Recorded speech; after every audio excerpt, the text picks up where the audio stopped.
Still in the midst of earnings, so let's address another set, TTK Prestige. We have with us Mr. T.T. Jagannathan, the chairman of the company, joining in on the show right now. Mr. Jagannathan, good to have you on the show. The recovery in the economy clearly that was seen in the second half of FY21 hit a bit of a speed breaker because of the second wave. What are the current demand as well as consumer trends that you're witnessing at your end? Actually, June was pretty good considering that most places were under lockdown. We still had a very good June. We had the highest June ever, and July is following it pretty good. So we believe that the, Q2, Q3 and Q4 will be better than last year Q2, Q3 and Q4, which was our best 3 quarters.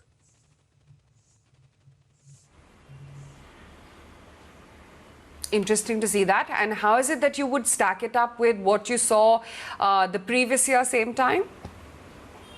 Like I said, we are about 30% ahead of the previous year, same time. And the first quarter, we are 71% ahead. So we're quite satisfied with the results. Okay. Good to hear that. The uptick in commodity prices, Mr. Jagannathan, has still not stabilized somewhat. Suffice to say that we will see continuous price hikes from your end, or how is it that you're planning to mitigate the impact of the commodity costs uptick? This is as good as mine, because we don't know what's going to happen to the commodity prices. They might start dropping.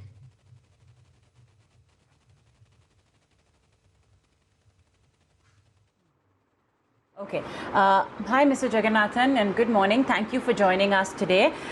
I want to ask you about the mix of the products that you have sold. What I want to understand is, do you think that the customer is down trading in any manner? What has been largely your product and sales mix? In fact, we find he's up trading, and our premium products are selling very well, which is one of the reasons our margin has expanded.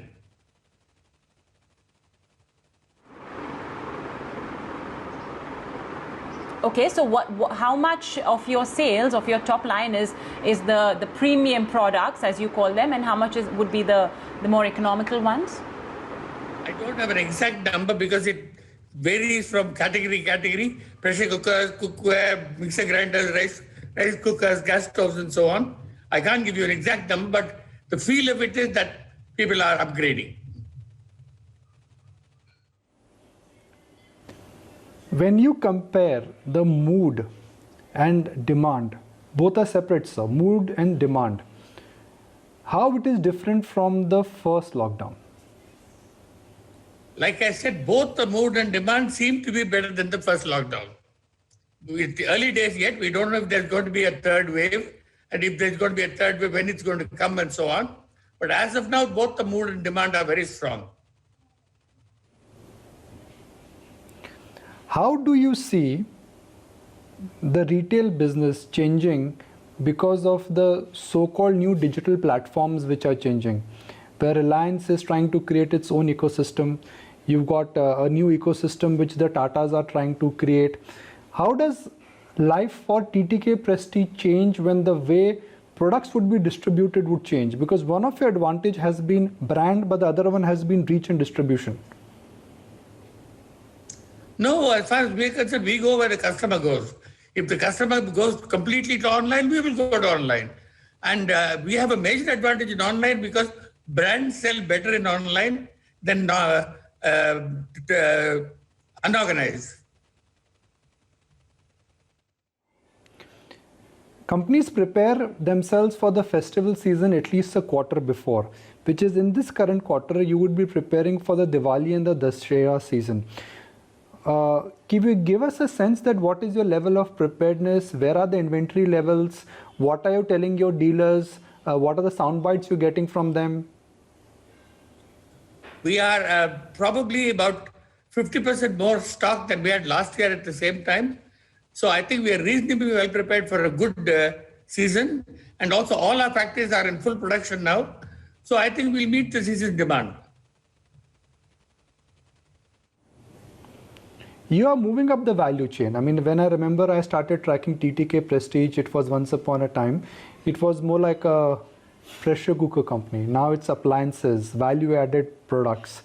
How much of your business you would say has moved to the so-called value-added category. As percentage of your business, how much has migrated from low margin, high volume to low volume but high margin business?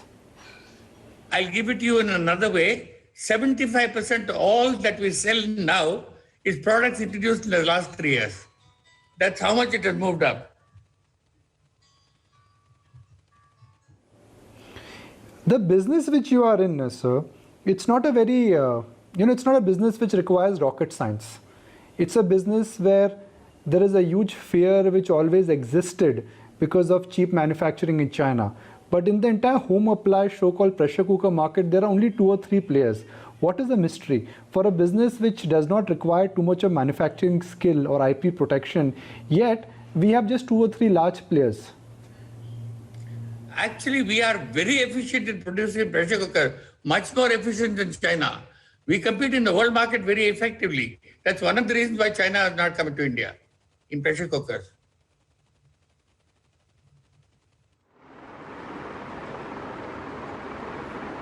Okay, Mr. Jagannathan, let's talk costs then. The rhetoric is that since the beginning of the year, we've been seeing a rise in raw material prices, and moreover, in all the materials you're using, from aluminum to copper to steel. How is that affecting you? And what sort of cost rise have you seen so far this year compared to a couple of months ago? We took a price increase last quarter. We took another price increase in the first quarter.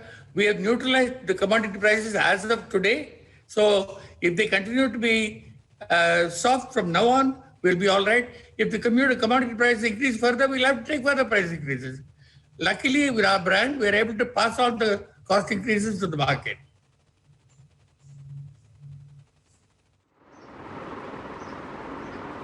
And Mr. Jagannathan, it looks like so far your customers are absorbing that price increase. But I just want to understand elasticity of demand over here, because if you continue with that, how much more price increase basically until demand starts suffering according to you? See, if the price of the commodities go up, aluminium and steel and copper and all that, it's not only we who will take a price increase. The whole market will take a price increase.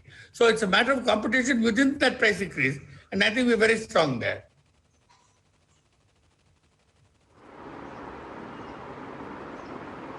So you will be able to, you've posted very strong EBITDA margins, more than 10%. Do you think you'll be able to maintain that going forward?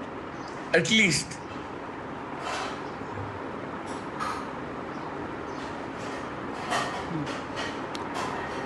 Okay, all right. Let's talk about the different channels through which you are selling your products. Given the fact that we were in the midst of a lockdown, we did have, markets being shut. How much have you leveraged on your e-commerce channel? It is quite established. So how much have you sold, through the different distribution methods? I don't have the exact numbers, but e-commerce is about 25%.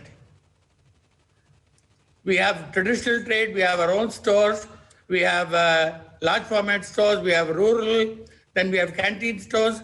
So there's quite a large variety, but as far as online is concerned, about 25%.